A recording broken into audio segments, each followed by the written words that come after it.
Thank you for the introduction, and thank you very much for giving me the opportunity to speak here today. As I look at my life, it's a tapestry of some extremely lucky breaks combined with a lot of hard work which enabled me to succeed. However, in the end, with the reckless choices I made, I threw it all away. My journey in the US started with, very promisingly actually, Ivy League education, going to Silicon Valley in 1980s, work in engineering, and then going to Wall Street. But ultimately, I ended up in prison for 1 year. And then a couple of weeks ago, recently, I appeared in 60 Minutes. As I look at my life, even I have to say it's quite a story. However, the drive to achieve results, which made me very successful, also became my Achilles heel. When people engage in white-collar crime, a lot of times those decisions are made secretly and alone. One is never really, proud that, geez, I'm embezzling money. However, in my case, the gathering the insider information was part of my job training and also part of the job requirement and expectation. In fact, the fraud triangle, as we all know, did not describe the crime. It was a job training manual. It was turned upside down. And just a perspective, I grew up in a middle-class family in India. And my father, who's a PhD in mathematics, encouraged me very strongly to pursue math and science and have a professional career. He wanted me to break the mold of a typical Indian woman, which was to be a housewife. And in fact, when I went to New York to Columbia University and he paid my tuition, he said, that's your dowry, your down payment for your future. And I would have to say, lucky me, that I was born in a house like that where I was given these opportunities. After my graduation in 1985, I landed in Silicon Valley, armed with 2 graduate degrees, one in physics and one in electrical engineering from Columbia University. That was a very exciting time in Silicon Valley. Computer industry was taking off, a lot of new companies were being formed, and we were all part of this whole fabric which was growing leaps and bounds. And I think I started my job working in IBM, and I was fairly good at engineering because our design team even got a patent. And as time went on, and I understood more and more about the tech industry and the workings of the industry, combine that with my analytical skills, I wanted to become an analyst for technology stocks on Wall Street. And as I have said, I have been very fortunate, I got that break. I got that break through my mentor, Mr. Raj Rajaratnam. I met him while I was working at Intel in product marketing. And we had an instant connection. He's a very charming man. And his wife happens to be from India, also from the same, she's also a Punjabi like me. And he bantered with me. He said, oh my God, you're just like her from the same background. And he threw in a couple of words with that language. And he was the president of Needham at that time and the lead semiconductor analyst at that time. And I knew that was my way to Wall Street. I kept my communication with him. And in 1997, which was a year or 2 later, I called him and he said, I'm leaving Needham and I'm starting a new hedge fund called Galleon. And he asked me the question which changed my life forever. He said, how's business? Now, I worked in marketing. I didn't have access to any financial data, but I had marketing data on the top customers for Intel. Now, I used this small piece of information combine that with the guidance the company had given on their previous conference call, and I made a mock Intel income statement for the upcoming quarter. Now, I started sharing this information with Raj. Now, it seemed wrong, but harmless. This data on the top customer list, it changed on a daily basis. So, I understood that sharing the company's, designs, technical designs would be a complete breach, but somehow in my mind, this information which changed on a daily basis seemed harmless. Now, this exchange with Raj wanted the information, and I wanted Wall Street. This was a perfect relationship.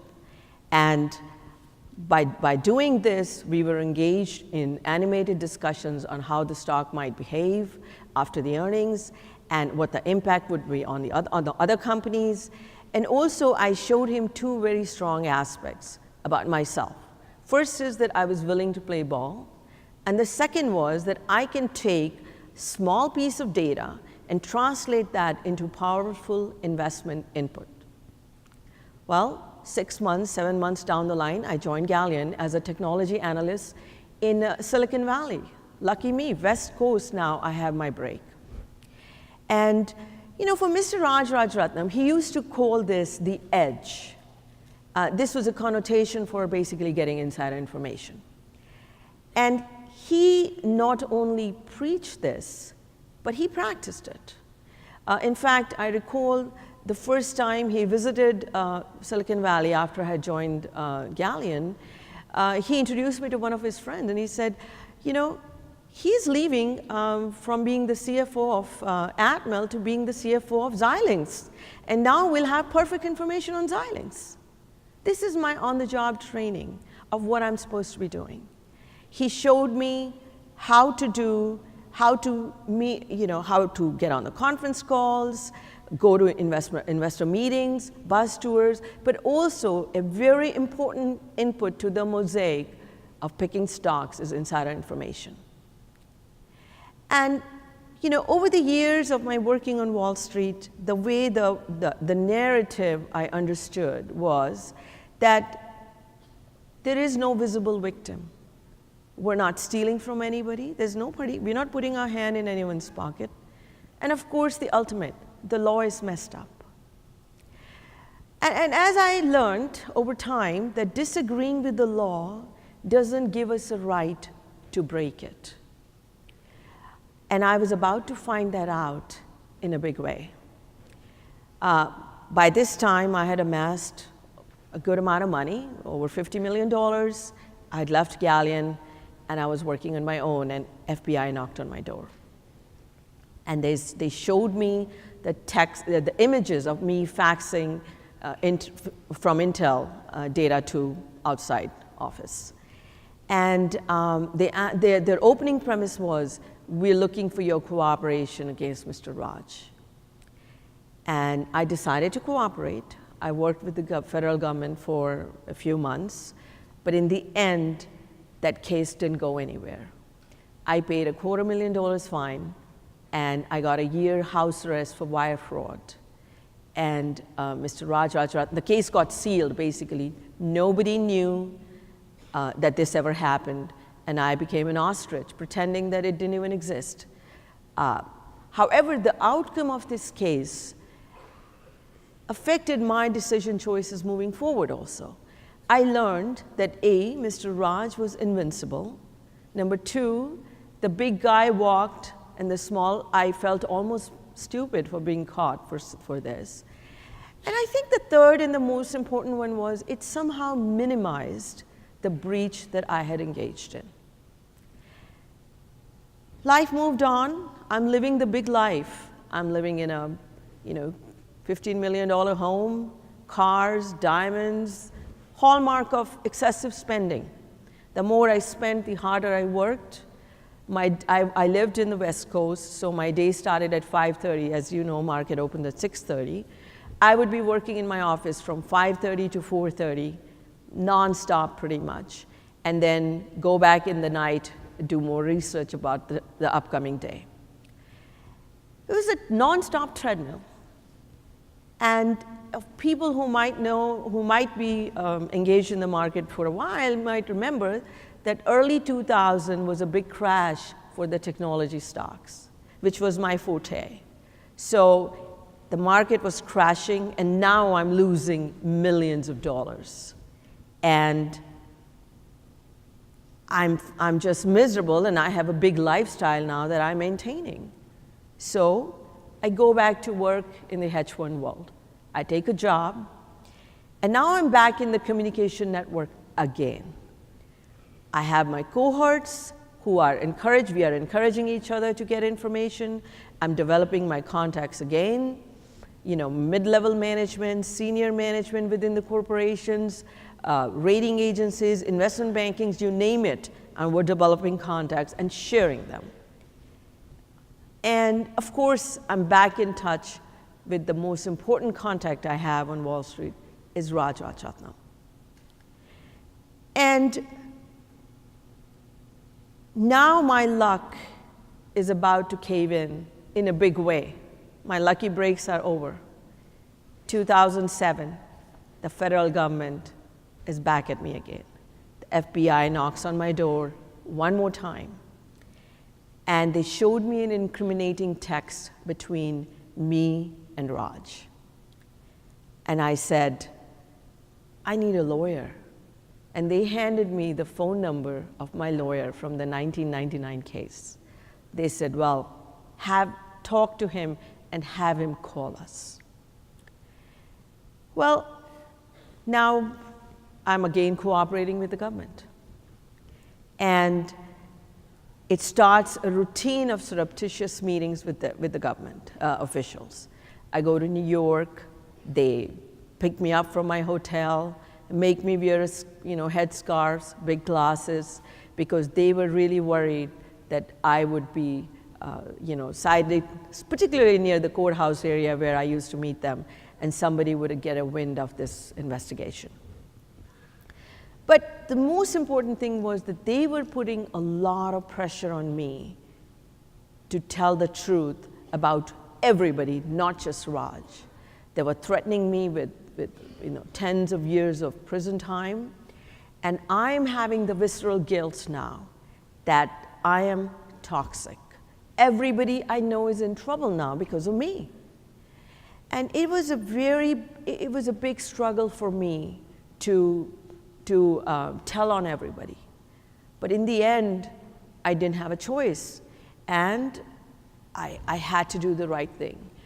I had to admit my own culpability. I had easier time dealing with. However, admission about everyone else's involvement in it was a very difficult part for me. 2009 is when Raj got arrested, and this was a very surreal moment for me.